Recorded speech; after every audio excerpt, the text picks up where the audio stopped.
Welcome to another Medical Mythbuster, where we separate fact from fiction in the world of medical cannabis. And today we're tackling one of the biggest myths out there: Indica versus Sativa. Is it really as clear as night and day? Does one knock you out while the other one lifts you up? Let's break it down. Grab yourself a cuppa, roll yourself something nice, if that's your thing, and let's get into it. For years, we've been told that Indicas are sedating and perfect for the nighttime, while Sativas are stimulating and perfect for the daytime. It's been marketed this way for decades, even by dispensaries and some medical professionals. But the truth is, it isn't that simple. Otherwise, I wouldn't be here ruining the fun with facts. Originally, Indica and Sativa were terms used to describe the plant's characteristics. Indicas were shorter, bushier, with broad leaves that are adapted to colder climates.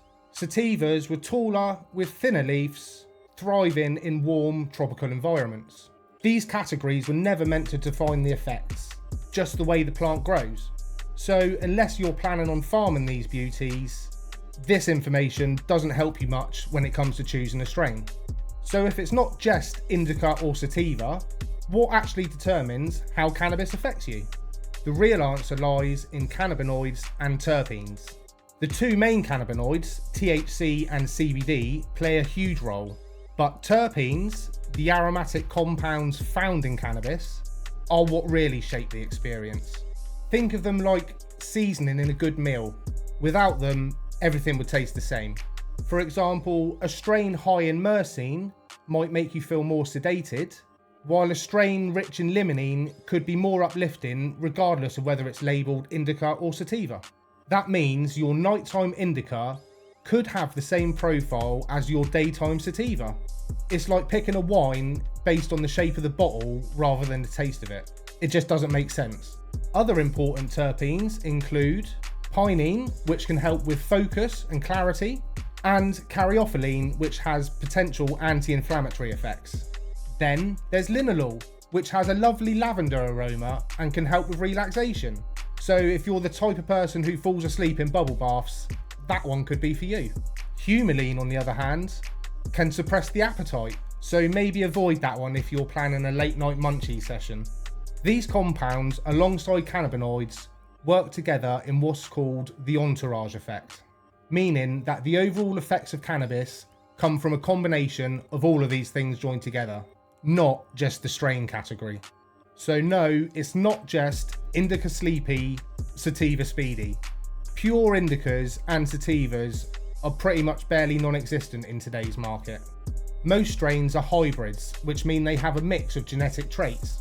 That's why you might find a so-called Indica that makes you feel alert, or a Sativa that helps you sleep. It's a genetic free-for-all out there. Basically, if cannabis strains were family, they'd all be those distant cousins that you see at weddings and pretend to remember. Additionally, factors like how the cannabis is grown, how it's cured, and even how it's consumed can make a difference. Vaporizing, smoking, or consuming edibles all interact with the body differently, which affects the experience. If you've ever tried a strain that hit you one way when you smoked it, but a completely different way when it's been eaten, now you know why. It's like having a pint versus a bottle of wine. You might start off civilized, but the end result's going to be very different. And I'm gonna be high. So, how do you find the right strain? Instead of relying on Indica and Sativa labels, try and focus on things like the cannabinoid content. Are you looking for high THC, a balanced CBD, or something in between? The terpenes. Look for profiles that match the effects you want, and personal experience.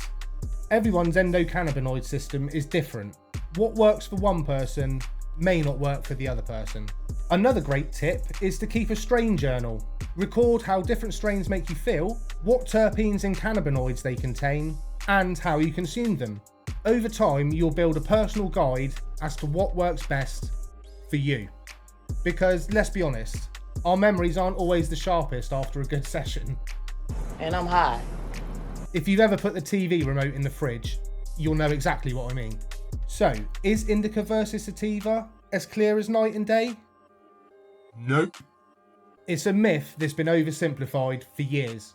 Cannabinoids, terpenes, and your body's unique chemistry, understanding the whole picture is key to getting the best experience. Don't just go off the label, do your own research, experiment responsibly, and find what works best for you. Because at the end of the day, it's about what makes you feel good, not what label is stuck on a jar. If you found this video helpful, don't forget to hit that like, subscribe, and click the bell. Here on this channel, we don't just bust myths, we help you take control of your medical cannabis journey with real knowledge, not just outdated stoner stereotypes. Plus, subscribing means you get more of my questionable jokes and the occasional useful fact. So it's a win-win, right? Also, drop a comment below and let me know your weirdest Indica versus Sativa experiences. I'd love to know. So, thanks for tuning in. As my dear old friend Jerry Springer likes to say, look after yourself and each other. And as I always like to say, peace out, Cub Scouts. Keep it real. Keep it gangster. Until next time.